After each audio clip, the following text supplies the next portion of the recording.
All right, so we're going to talk about graphing absolute functions today, absolute value functions today. The two things that we're going to learn within this unit, or this lesson, this lesson are going to be about translating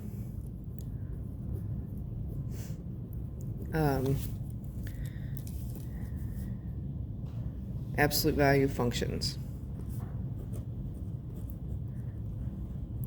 All right, and we'll be able to identify them and graph them. And then we'll also be able to identify and graph the dilations and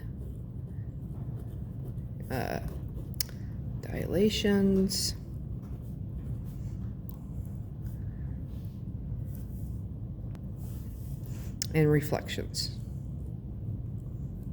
Okay, so let's talk about these for a bit. Translations means we're going to move them. It's going to be moved somewhere on the graph, okay, on the coordinate plane. It's not going to be in the same spot. When we talk about dilations, we mean it's going to get smaller or bigger. And reflection just means it's flipped or the opposite of what the original is. Okay, so we're going to be able to look at an equation and tell what it's doing, and we're also going to be able to look at an equation and graph it pretty simply. The first thing, when we talk about absolute values, we remember that the absolute value is basically always a positive number.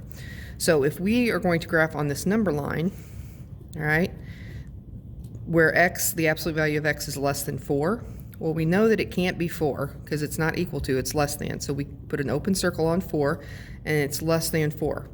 Now, normally I would say we just keep going on and on and on, except that what happens when we put a negative 4 in here? The absolute value of a negative 4 becomes 4. Well, 4 cannot equal 4, so it can go all the way down here until it gets to 4, and it cannot contain 4. So it's got to be between the 4 and the negative 4. Okay? Same thing over here. We have the absolute value of x, and it has to be greater than 2. So again, if it's greater than 2 but not equal to, that means it does not include 2 and it's everything bigger than that, right? So it's everything this way. But that could also be negative 2 and everything this way, because when I put a negative 3 in and take the absolute value, it becomes a positive 3, which is bigger than 2. Okay, so it's everything this way also. All right, now, in your book, they give this equation, this vocabulary word and definition as being an absolute value function. And I abbreviate it like that. And basically what it is it's a linear function, and what piecewise means is just there's going to be more than one line on the same graph, okay? But they're linear functions put together, and that they can be written in this form. Now this looks really awful and terrible, and you're like, oh my God, what's that equal? What's that mean?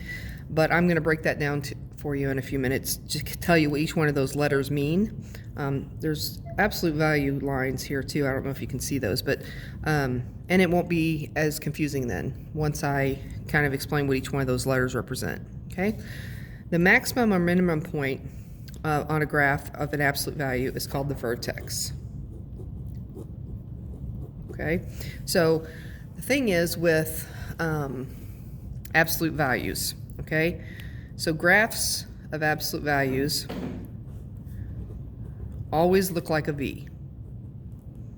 Okay, absolute value functions are always going to look like a V, whether it's just a normal everyday V, or a tall skinny V, or a short squatty fat V. Any of those, they're always going to look like a V. They could also be upside down V, okay, or an upside down skinny tall V, or an upside down short flat V. Okay, they will never be sideways. They can't be like this, because if I had this on a graph like that and we did the vertical line test, it would cross there once, twice, so that would not be a function. And since we're dealing with functions, it can't go sideways. So it's always going to be straight up and down like a V, or upside down like an A without the middle part there. Okay, that's what absolute value function graphs will always look like that. And the vertex then is going to be this point right here, the lowest or the highest point of that graph. So all these points right here, let me put them in a different color. So all these points right here, those are the vertexes, okay? All right, we're gonna skip this part for a minute and flip on over to the back side. All right, so on this back side, what I want you to do is over here in this big space, I want you to write that equation that they gave us back here, this one. All right, so f of x equals a times the absolute value of x minus h plus k. All right, and I'm going to break this down and tell you what each one of these mean. All right, the f of x is just y. Okay, that's just your y. And your x is just your x. So that's like an ordered pair, x and y.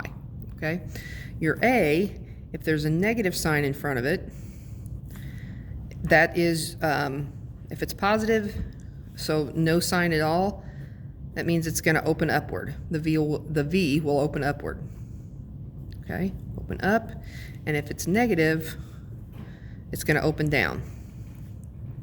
Okay, so if we look back at these pictures that we drew back here, all of these right here have are positive in front of the absolute value sign, and all of these have a negative sign in front of the absolute value sign. Okay? All right, so if we come back, your A is going to be your slope. Okay? Again, just like when we had y equals mx plus b, if you think of this, y equals m, this is your x plus b. Okay? So this A is going to be your slope, or how much the lines go up and over. Okay?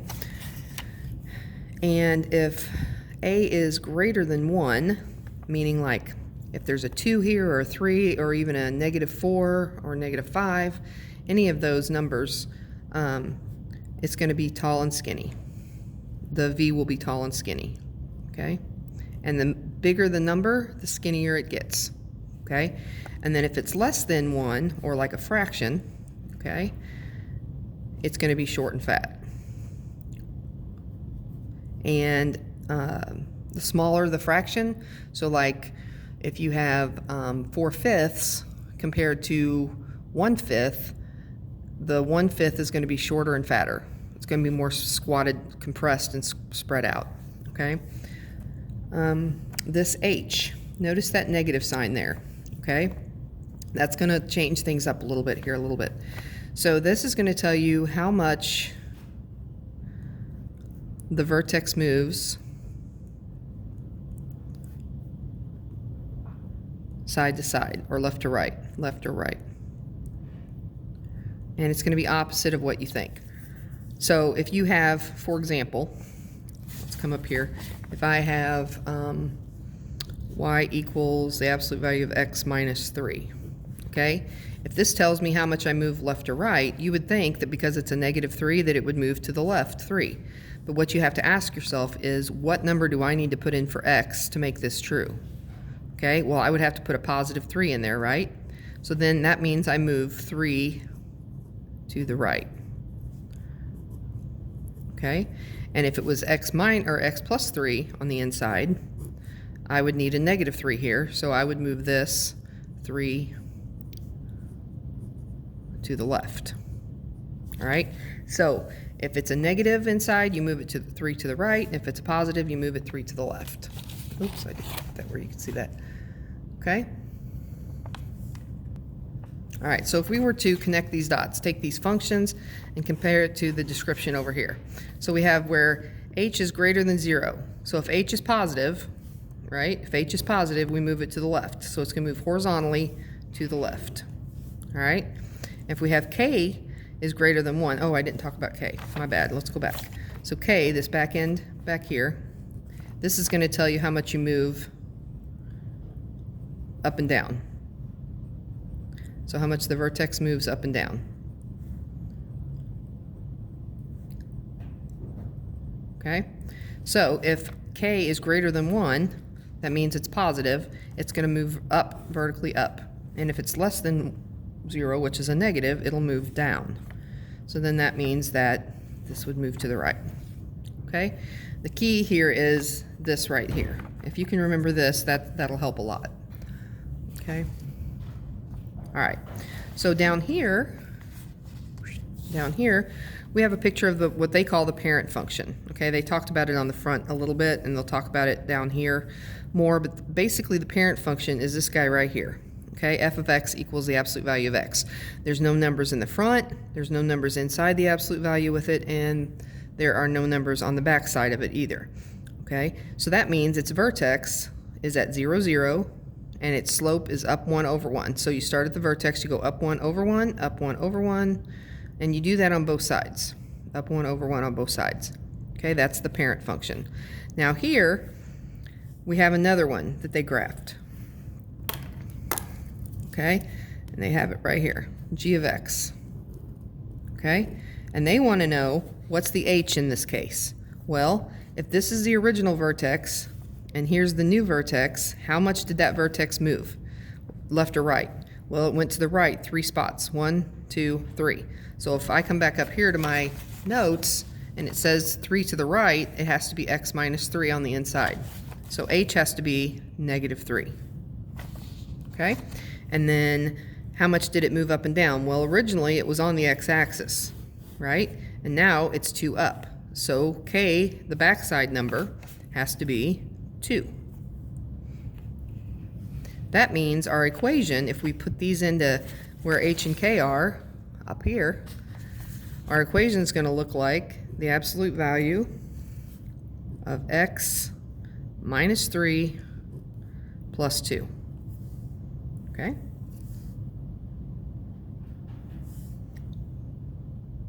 All right. Now, let's just take a minute and look at this. So if h and k are here, what could we can look at this equation, or even these two numbers here, and we can find what the vertex is.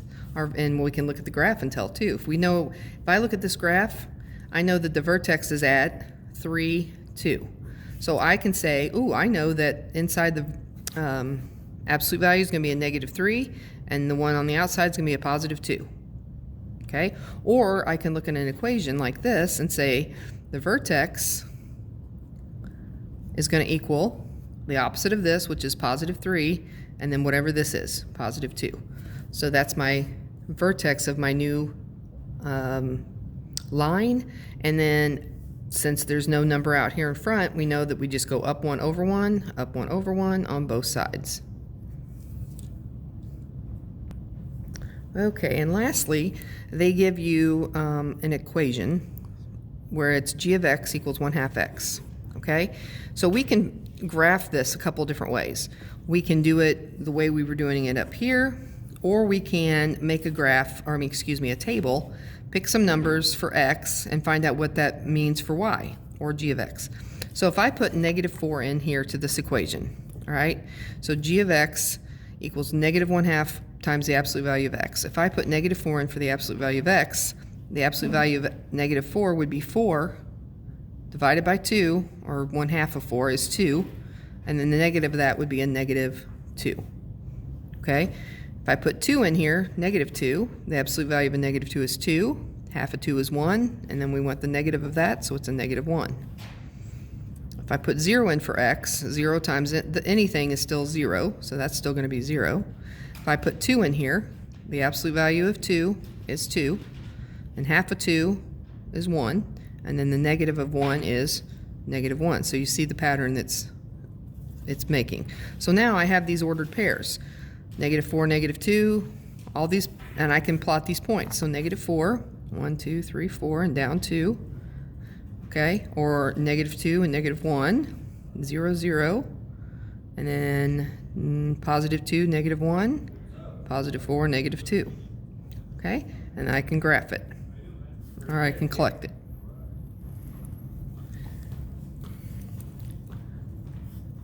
All right, so that would be our graph. Now, the other way we could have done this is that we could have just looked at this equation, and we see that there's no numbers in here with the x, and there's no numbers on the outside, so we know that our vertex is going to stay at 0, 0. And then we know that our slope is a negative 1/2, so it's going to be upside down, and it's going to go down 1 over 2, down 1 over 2 on both sides. Okay, and we could plot it that way. So you could kind of skip doing the chart. Now, if you're more comfortable with doing the chart and guess, checking yourself out, that's fine, okay? So how does this new graph compare to the parent function? Okay, again, the parent function always starts 0, 0, and it goes up 1 over 1. And so how does it compare to that? Well, the obvious one is it's flipped upside down. So it's flipped, okay? Or you could say it's the reflection, whichever one you prefer. I'm okay with flipped. And it's compressed by 1/2. Okay, when we make them short and squatty like that, it's kind of like you get on top of it and on bottom of it and squish it, and when you squish it, it makes the sides go out. Okay, so that's compression. And then if it's a tall and skinny one, so like if it happened to be like this, it means we stretched it by whatever factor this number is. Okay, in this case, we compressed it, and so I shouldn't have drawn that on there, but we compressed it, and so it's shorter and squattier, and we did that by a factor of 1/2. All right, so that takes care of this. And once you have that all written out and all done, if you could take a picture of it and send it to me, I'll give you, everybody got 5 points for filling theirs out. I'll get that in the grade book, and then tomorrow we will do some practice problems.